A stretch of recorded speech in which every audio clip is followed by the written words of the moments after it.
travail de l'éducation financière aleni BCEAO mogo olu koni farla ɲɔgɔn kan ni ka akili falen kɛnɛ dayɛlɛn bi sɔgɔmada in na Maeva Palasi ale kɔnɔna la. O tɛmɛnen kɔ ka bɔ yen nɔ Startup Millennium Technology olu fɛnɛ ye lakɔgɔli kalan dɔ dabɔ Mali lakana tigilamaw kunna o fɛnɛ kɛra bi sɔgɔmada in na. Neftifi Jabarani filɛbagaw ni ye bi kunnafoni la kumabaw ye ni Ala sɔnna ma an bɛna dɔwɛrɛ fara minnu kan k'olu lase aw ma bi don kibaru kɛnɛ kɔnɔna la. A y'o bisimila sɔni an bɛ don o walawalali ninnu kɔnɔna la.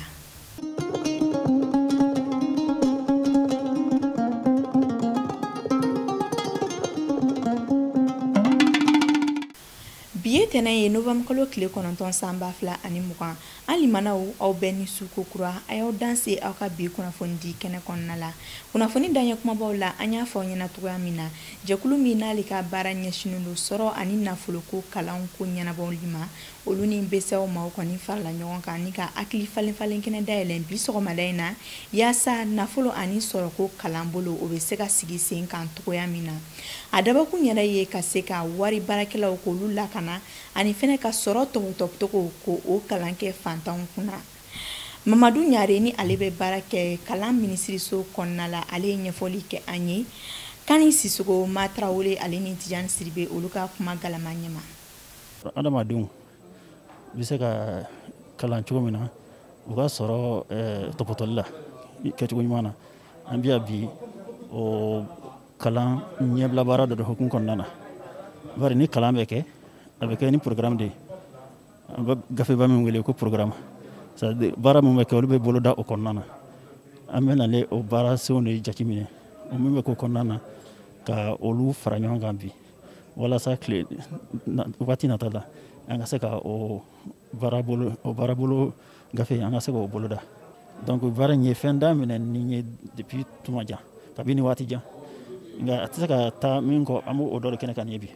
Bi sɔgɔmada in na novembre kalo tile 9 san 2020 lakɔgɔli kalan dɔ dabɔra Startup Millennium Technology maaw fɛ ka kɛ Mali lakana tigilamaw kunna. A dabɔkun ye u ka se ka bɔlɔlɔ ani subahana mansin ka olu labaaracogo faamuya kosɛbɛ yaasa u bɛ se ka maajugu ani koɲagaminaw olu tarakili k'o nɔgɔya u ye ani fɛnɛ k'u ka kɛwale ninnu jugu k'olu kɛlɛ ka bɔ an ka jamana kɔnɔna la. Musa Jara ni ale bɛ wele ko Zege ale de Startup Millennium Technology ale ɲɛmaa ye olu de ye ni lakɔgɔli kalan hakilinata ale ni polisi ɲɛmɔgɔw ka dankan olu bɛna ɲɛfɔli kɛ an ye nin baara ninnu nafa kan. A b'a dɔn bi Mali dɔrɔn tɛ diɲɛ fantan naani bɛɛ don mɔgɔ dɔw de bɛ u bɛ dogo nouvelle technologie ninnu kɔfɛ n'o kɛra ordinateur ye o kɛra téléphone ye o bɛ internet la u bɛ don ka mɔgɔw escroquer ka wari minɛ o la ko o tromper donc don o don hali bi a bɛ taa sɔrɔ dɔw bɛ taa n'u ma taa gendarmerie u bɛ taa polisi la ka taa plainte kɛ parce que nin kɛlen o la téléphone ou bien ordinateur sira fɛ nouvelle technologie sira fɛ donc nin don in nin formation in bɛ na kɛ sababu ye ka an polisiw former sango u bɛ se ka ni nin kɛla ni plainte nana u bɛ se ka plainte étudier ka remonter fo ka taa se minnu dugulen bɛ nin mansinma ninnu kɔfɛ fɛn ninnu kɔfɛ k'o minɛ sango a ko bɛ se ka nɔgɔya dɔɔnin sinon a ko kelen baaraba de y'an bolo bi a kelen carilen bɛ yɔrɔ bɛɛ bi don o don n yɛrɛ b'a dɔn k'a fɔ mɔgɔ caman bɛ yan bi n y'a fɔ sali kɔnɔ a ka ca a caman a kelen bɛ yan bi a bɛ hali n'a u ma se k'a sɔrɔ peut-être que u y'a ta de k'a sɔrɔ donc aujourd'hui an magoba de bɛ nin formation na bi parce que a bɛna kɛ sababu ye polisiw bɛ se ka baara kɛ ni outil ninnu ye an b'a fɔ o ma ko subahana mansin ninnu ordinateur b'o la mansin b'o la n'olu bɛɛ sɔgɔlen bɛ internet la comme ça o bɛ se ka kɛ sababu ye an bɛ bingalikɛla ni minnu bɛ mɔgɔw kan k'u ka wari bɔ o kun ni kumakan dumanw ou bien ni fɛn wɛrɛw ye dɔw yɛrɛ bɛ yen hali carte bancaire la u bɛ mɔgɔ carte bancaire ninnu ta k'a bɛ wari bɛ tiri ka bɔ a kɔnɔ donc u bɛ nouvelle technologie ka fɛnw ye a bɛ kɛ sababu ye bi anw kɔni bɛna an ka mɔgɔw cɛden mun nana 50 o kɛ sababu ye u bɛna fɛn caman faamu o hukumu kɔnɔ. Ni ye ŋaniya ɲuman ta ka maa sɛgɛrɛ ni ale fana y'a ye k'a fɔ ko ŋaniya don mun bɛ se k'a dɛmɛ n'a fana ye i kunbɛn ko ɲuman na o bɛ maa nimisi wasa nka nimisi wasa belebele an b'o sɔrɔ waati min na ni an y'a ye k'a fɔ ko nin kalan in banna et puis k'a bɛ ka se ka nafa belebele ɲɛ fɛn min ye an ka finitigilakaw ye welewelekan min bɛ n bolo ka ɲɛsin mɔgɔw ma o ye maliden kelen-kelenna bɛɛ lajɛlen ye Mali kɔnɔ Mali kɔ kan an bɛ don min na i ko bi Mali a bɛ lingilanka la maliyɛn kelen-kelenna bɛɛ lajɛlen bɛ se fɛn nin dɔ la a bonya tɛ a dɔgɔya tɛ an kelenna bɛɛ lajɛlen bɛ se ka fɛn dɔ kɛ fɛn min c'est à dire que ni a bɛ se ka jamana in nafa cogoya fasugu dɔ la donc bɛɛ lajɛlen k'i jija o la i bɛ se ka jamana in dɛmɛ cogoya min na i k'a dɛmɛ ten sans arrière-pensée sans attendre quoi que ce soit en retour. Kunnafoni nasiraw la sibiri don an ka ɲɔgɔnye soba kɔnɔna la n'an ko a ma ko CICB Forum Libre maaw ye tasi bila kɛnɛ belebele sigi yaasa ka waleɲumandɔn jɔnjɔn k'o ta k'o di maa damadama ma u ka fɔla maa minnu n'olu ye nɔbɔ kosɛbɛ Mali kɔnɔna la ɲina san kɔnɔ ni o ye san 2020 ye.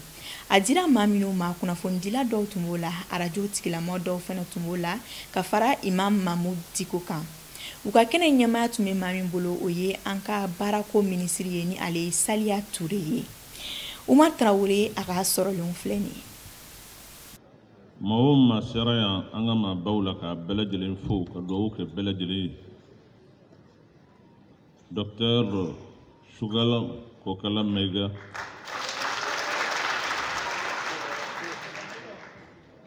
ani an ka maa ba minnu bɛ ɲɔgɔn kan n'o ye président Jamil Bitar ani maa o maa nana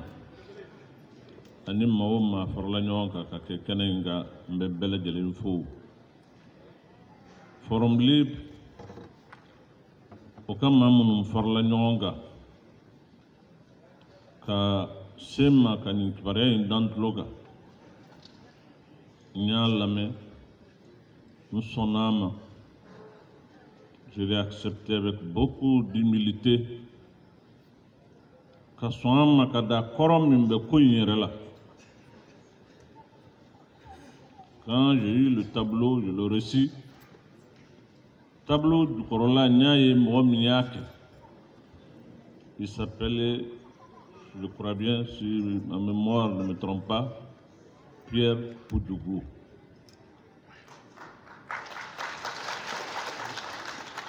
Ne ye tableau in kalan. N ko nin cérémonie ne ka kan ka na nin na. Parce que ne bɛ ka boli fɛn min kɔ o de ye nin ye. Jamana in ka fara ɲɔgɔn kan dans toute sa diversité.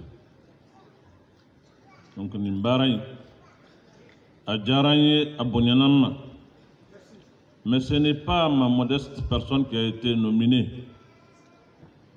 Moi, je aime à le dire, je ne suis qu'un élément. N ye mɔgɔ kelen de ye jama cɛla. Ni bonɲɛ bɛ yen walima bonɲɛmasegin ka kan ka kɛ a bɛ kɛ jamanadenw de le peuple malien.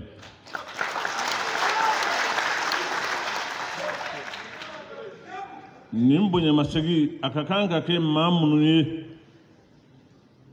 c'est le M5 RFP.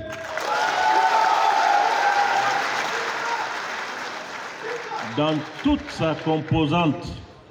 je dis bien dans toute sa composante, au cas bonnet de dos. J'aimerais le dire ici, le témoigner pour l'histoire. M5 RFP. Tchèni muso minnu b'a kɔnɔ ne n'u jɛra.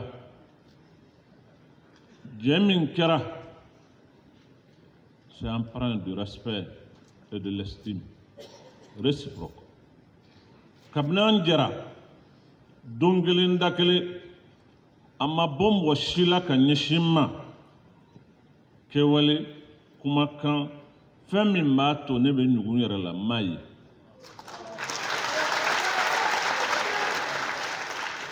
Au contraire, u ye n bonya. Et je dois le dire ici, pour l'histoire. Bɛɛ y'a ye 2020 kɔnɔ. 2020 kɔnɔ bɛɛ y'a ye a ka cɛsiri kɛra mun ye pour que daga mun tun man da la a bɛ bɔ an da la cogo min. N'i ko i b'o fɔ bi i da bɛ jɛngɛ i ye ko ye fo kɔ b'o la bɛɛ y'o ye dunan bɛɛ y'o ye bɛɛ bɛ se k'o lakali. Mahmud ye mɔgɔ mun ye a natalen bɛ Mali mun na ni Ala sɔnna n b'a lɔn a ka wulikajɔ b'an dɛmɛ an bɛ se o Mali in na. Mun tora ka dugawu kɛ Mahmud i ka wulikajɔ an bɛ mun ɲinina Mali ye Ala k'a kɛ an ni bɛɛ ɲɛna ko ye. an bɛɛ k'a ye ni sijan ani kɛnɛ ani labanko ɲuman ye i sara kɔni a tɛ anw bolo a tɛ maliyɛnw bolo mais an b'a fɔ ala k'i sara. Alisa an bɛ to sibiri tɛmɛnen ale kunnafoniyaw kɔnɔna la n'ale tun bɛnnen bɛ novembre kalo tile 7 ma sigida dugutigiw olu ye lajɛrɛ kɛ yaasa ko k'a yira Mali ɲɛmɔgɔw la k'a ka kan olu fana sen ka don Mali jɔli baaraw la nin camancɛ fanga waati kɔnɔna la ni k'u jɔyɔrɔw fa. Min bɔra sigi na Bakari Kone ale y'an sama o la an ka jɛ an ka ɲɛmada olu fɛ.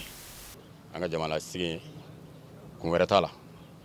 dugutigiw ka kuma da sɔrɔ o yɛrɛ de y'a kun ye a bɛ jamanaden a denmisɛn ye cogo cogo ka taa 91 ka na sisan fɛn caman kɛra n'an y'a daminɛ an b'a daminɛ ni 91 ye conférence nationale min sigira 91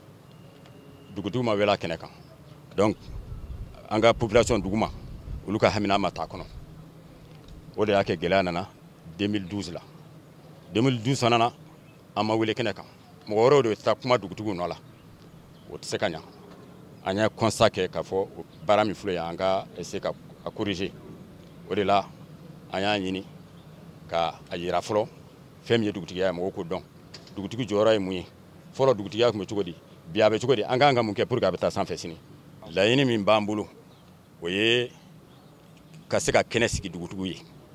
kɛnɛ min u fana bɛ se ka kumaw bɛɛ lamɛn bɛɛ ta bɛ Mali jelitɔnw bɛ yen société civile bɛ yen silamɛw ta bɛ yen a n'a ɲɔgɔnna caman olu bɛ taa kuma olu bɛɛ bɛ dugu dɔ de kɔnɔ i tɛ village la i tɛ fraction kɔnɔ ou bien quartier kɔnɔ aw bɛ kuma mɔgɔ minnu tɔgɔ la olu ka représentant tɛ kumayɔrɔ la parce que an ma fara ɲɔgɔn kan de an b'a fɛ an ka fara ɲɔgɔn kan an ka tɔn dɔ de dilan hali n'an bɛ par exemple conseil national des chefs de quartier et de village o bɛ k'a tɔgɔ ye mais a ka sɔrɔ ka daminɛ duguma fo sanfɛ on va être représenté au niveau national donc tɔw bɛ yen cogo min na k'u b'u ka fɛnw lase an fana b'a fɛ an ta ka kɛ ten fanga k'a faamuya kankɔrɔsigiw k'a faamuya an ka population yɛrɛ k'a faamuya parce que ko jamana in tɛ se ka mara fanga i kɛra cogo o cogo ye bi n'i ye k'i bɛna Mali mara k'a sɔrɔ dugumala ma ɲa i b'i fu de kunna a tɛ se ka ɲa donc an b'a fɛ an ka segin an ka taabolo kɔrɔw ma an b'a fɔ k'a bɛɛ ta mais fɛn minnu y'an ka jamana ɲɛ ka kɔrɔ an b'a fɛ an ka segin ka taa o fɛnw ma pour que vraiment lafiya dɔ bɛ na an ye dɔ kɛ an bɛ bɔ gɛlɛya dɔ la ka taa dɔ la an bɛ bɔ gɛlɛya dɔ la ka taa dɔ la miiri tɛ ka kɛ pour que nin fɛnw bɛ yen mɔgɔ tɛ se ka mɔgɔ kun di kuntigi yɛrɛ kɔ fɛn bɛ fɔ dugudenw kɔfɛ dugudenw ka hakilina tɛ ka baara kɛ o de ye problème bɛɛ ye an b'a fɔ o de ka dabila an tɛ se k'o kɛ n'an ma fara ɲɔgɔn kan fara ɲɔgɔn ye kun de ye nin ye. N tun bɛ se ka maa wɛrɛ bila ka na mais ne bolo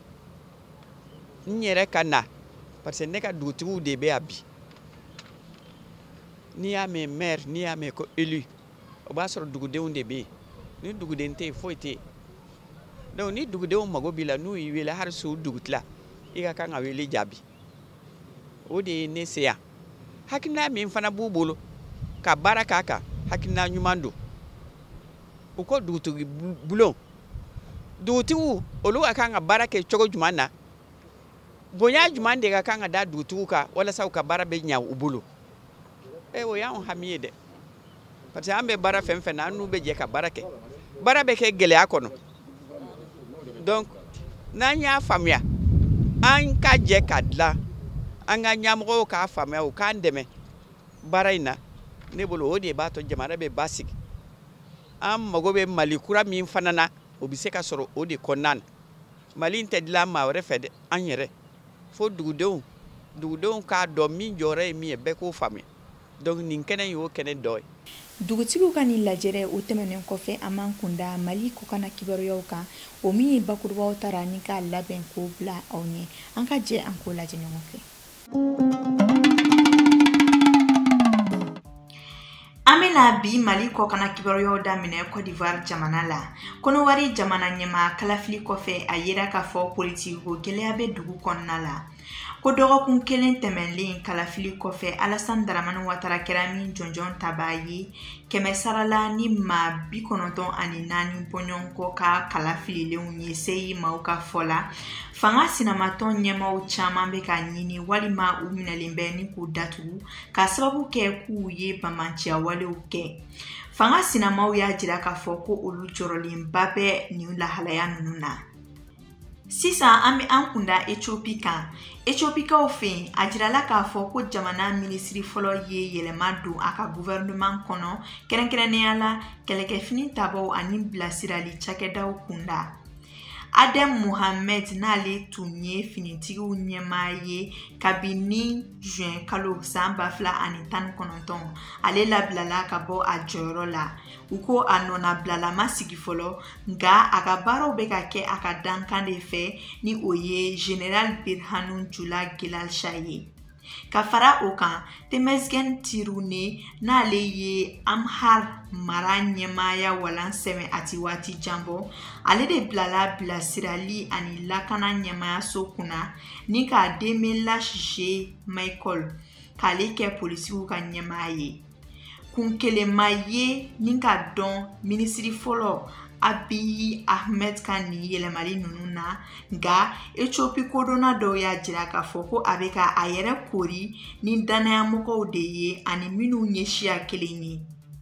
An bɛna bi kunnafoni surumaniw kuncɛ Centrafrique jamana la. Centrafrique jamana kan jamanakuntigi kɔrɔ Michel Djotoja ale ye dantigɛli kɛ kunungo novembre kalo tile 8 kunnafonidilaw ɲɛma dɔgɔkun damadama dɔrɔn sanni jamana kalafiliw cɛ.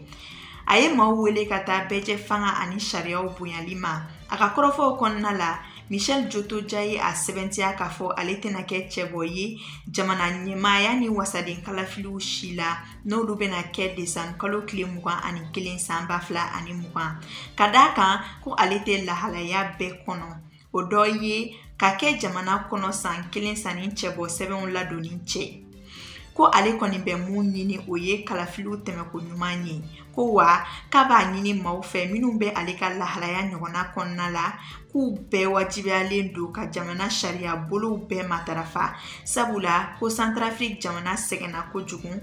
k'u man ka sɔn tuguni segin ka kɛ o ɲɔgɔnna kan. Aw minnu tun sɔgɔlen don an na ni waati kɛrɛnkɛrɛnnen na NEF-TV jabarani sanfɛ yaasa k'aw ka kunnafoniyaw sɔrɔ ni ne bɛ dansigi aw ka bi don kibaru la o min labɛnna ni ka lase aw ma NEF-TV jabarani baarakɛlaw bɛɛ ka bolodi ɲɔgɔnma kɔnɔna la. An ka foli bɛ aw kelenkelenna bɛɛ lajɛlen aw ka kulumajɔ ani aw ka ɲɛnafilɛli la sanga ani waati bɛɛ lajɛlen na Mali kɔnɔ ani Mali kɔ kan. An b'a fɔ Ala ka waati wɛrɛ o jira an kɛnɛma na.